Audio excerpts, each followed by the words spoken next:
Assalamualaikum warahmatullahi wabarakatuh. Perkenalkan, nama saya Sidik Haji Pangestu, NPM 215/2016. Saya dari Prodi Tadris Bahasa Inggris TBIA. Di sini saya ingin mempresentasikan materi bahasa Indonesia yang berjudul analisis kalimat. Mohon disimak ya guys. Sebelumnya sampean subscribe channel saya Sidik Haji Pangestu. Tombol subscribe terletak di bagian pojok kanan bawah. Subscribe ya guys ya.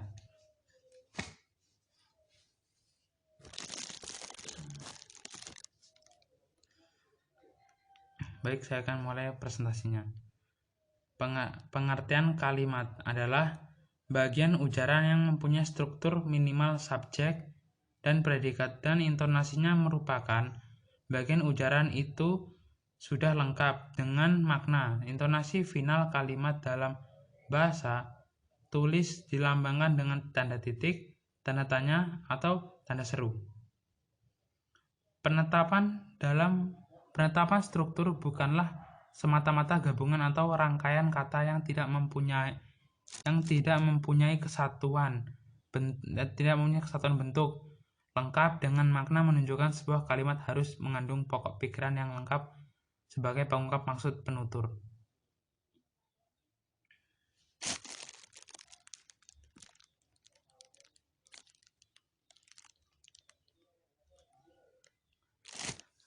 Pengertian kalimat. Jadi pengertian kalimat itu adalah seperti kita ketahui bahwa bahasa itu terdiri dari dua lapisan, yaitu bentuk lapisan dan lapisan makna yang dinyatakan oleh lapisan bentuk tersebut. Bentuk bahasa terdiri dari atas satuan-satuan yang berlambang S dibedakan menjadi dua satuan, yaitu satuan fonologi dan gramatikal. Satuan fonologi meliputi fonem dan suku, sedangkan satuan gramatikal meliputi wacana, kalimat, frase, klausa, dan morfem. 2.2 Analisis kalimat berdasarkan fungsi. Tiap kata atau frase dalam kalimat mempunyai fungsi yang mengaitkannya dengan kata frase lain yang ada dalam kalimat tersebut. Fungsi di sini diberi pengertian hubungan saling bergantungan antara unsur-unsur dari suatu perangkat sedemikian rupa sehingga perangkat itu merupakan keutuhan dan membentuk sebuah struktur. Kadang-kadang sebuah kalimat terdiri atas sebuah subjek dan predikat, subjek,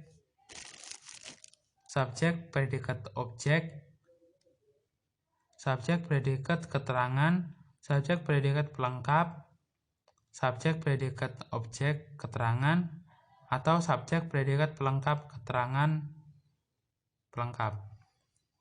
Ciri-ciri subjek yaitu adalah sesuatu yang dianggap berdiri sendiri dan yang tentangnya diberikan sesuatu. Perhatikan contoh berikut, yaitu mereka bergembira, rumah itu bagus sekali.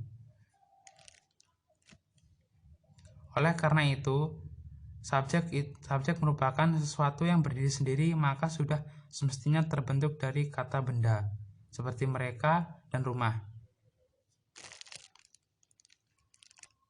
Ciri-ciri predikat yaitu bagian yang memberi keterangan tentang sesuatu yang berdiri sendiri, dan menurut Pak Ahli, predikat kalimat biasanya berupa frase verbal dan frase adjektifal. Ciri-ciri penanda formal predikat tersebut yaitu ada 4. 1. Menunjuk aspek sudah, sedang, akan yang selalu di depan predikat. 2. Kata kerja bantu, boleh, harus, dapat. Kata penunjuk modal mungkin, seharusnya, jangan-jangan. 4. Beberapa keterangan lain, tidak, bukan, justru, memang, yang biasanya terletak di antara di antara subjek dan predikat. Ciri-ciri objek yaitu konstituen kalimat yang kehadiran dituntut oleh predikat yang berupa verbal transitif pada kalimat aktif. Objek selalu diletakkan setelah predikat. Dengan demikian, objek dapat dikenali dengan memperhatikan 1. Jenis predikat yang melengkapinya dan jenis ciri khas objek itu sendiri. Biasanya verba transitif ditandai oleh kehadiran afiks tertentu, sufiks kan dan i, serta prefiks mengumumkannya merupakan pembentuk verba transitif. Perhatikan contoh kalimat berikut. Rudi Hartono menundukkan icuk. 2. Andi mengunjungi Pak Rustam. Objeknya yaitu pembantu predikat membersihkan ruangan saya, objek. Ruangan saya predikat dibersihkan oleh pembantu, objek. Ciri-ciri pelengkap yaitu orang sering mencampur adukan pengertian objek dan pelengkap. Hal ini disebabkan karena kedua konsep itu punya kemiripan, objek maupun pelengkap. Sering berwujud nomina dan kedua sering menduduki tempat yang sama. Menjelaskan persamaan perbedaan antara objek dan pelengkap dapat dilihat dari ciri-ciri berikut. 1. Ciri-ciri pelengkap. Berwujud frase nomina atau klausa, berada langsung di belakang predikat. 3. Menjadi subjek akibat penafsiran kalimat. 4. Dapat diganti dengan pronominanya. 1. Berwujud frase nomina, frase verbal, frase adjektival, frase preposisional atau klausa. 2. Berada langsung di belakang predikat jika tidak ada objek di belakang objek jika unsur ini hadir. 3. Tidak dapat menjadi subjek akibat penafsiran kalimat. 4. Tidak dapat diganti dengannya kecuali dengan kombinasi preposisi selain di, ke, dari, akan. Berikut ini contoh pelengkap dengan predikat intransitif dan ditransitif, yaitu mereka bermain bola di lapangan. Ria benci kekerasan. Contoh ditransitif. Adik mengambilkan saya air minum. Orang itu membeli rumah untuk anaknya. Ciri-ciri keterangan yaitu fungsi sintaksis yang mempunyai beragam dan paling mudah berpindah letaknya. Beberapa macam bentuk keterangan yang saya bisa sebutkan hanya 5. Keterangan tempat ditandai oleh kata di, ke, dari, dalam, pada. Keterangan waktu ditandai oleh kata pada, dalam, sebelum, sesudah, selama, sepanjang. Keterangan alat ditandai oleh kata dengan. Keterangan tujuan ditandai oleh kata agar, supaya, untuk, bagi, demi. Keterangan cara ditandai oleh kata dengan secara, dengan cara, dengan jalan. Perhatikan contoh berikut. Adik memotong rambutnya di kamar. Adik memotong rambutnya dengan gunting. Adik memotong rambutnya kemarin. Analisis berdasarkan kategori. Itu unsur kalimat tersebut, dan menurut Verhaar 1996 mengatakan bahwa kategori sintaksis adalah apa yang sering disebut kelas kata seperti nomina, verba, adjektiva, adverbia, adposisi, artinya preposisi dan posposisi. Membagi kelas kata ada 5: kata benda atau nomina, kata sifat adjektiva, kata kerja verba, kata keterangan adverbia, kata tugas. Kata benda adalah kategori yang secara sintaksis ciri-cirinya tidak mempunyai potensi untuk bergabung dengan partikel, tidak mempunyai potensi untuk didahului oleh partikel dari.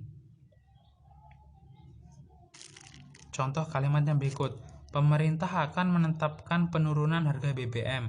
Ayah mencarikan saya pekerjaan. Kata perintah dari kata pekerjaan pada contoh di atas merupakan nomina. Nomina tidak dapat diingkarkan dengan kata tidak. Kata pengingkaran adalah bukan. Untuk untuk mengingkarkan, seperti contoh kalimat ayah saya guru, harus dipakai kata bukan. Ayah saya bukan guru. Umumnya nomina dapat diikuti oleh adjektiva, baik secara langsung maupun diantaranya oleh kata yang demikian. Buku dan rumah mewah, buku yang dan rumah yang mewah. Dari segi bentuknya, nomina terdiri atas dua macam, yakni nomina yang berbentuk kata kasar dan nomina turunan. Penurunan nomina ini dilakukan dengan 3: afiks, perulangan, dan pemejemukan.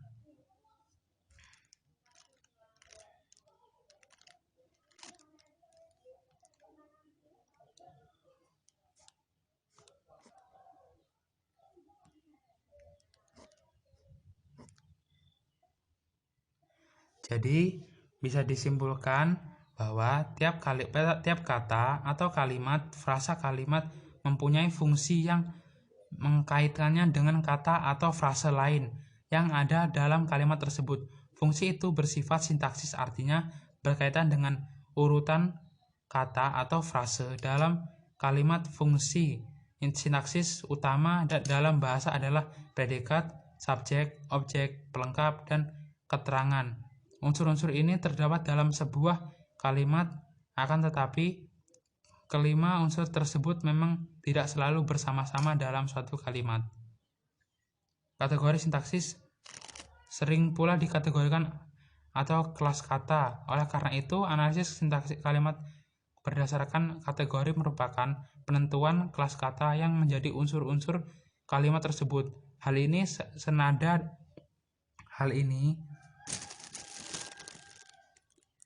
senada dengan ada pendapat yang mengatakan bahwa kategori sintaksis adalah apa yang sering disebut kelas kata, seperti nomina, verba, adjektiva, adverbia, adposisi, artinya preposisi atau posposisi. Dalam buku Tata Buku Bahasa Indonesia membagi kelas kata ke dalam 5 kelas. Kelas tersebut adalah kata benda nomina, kata benda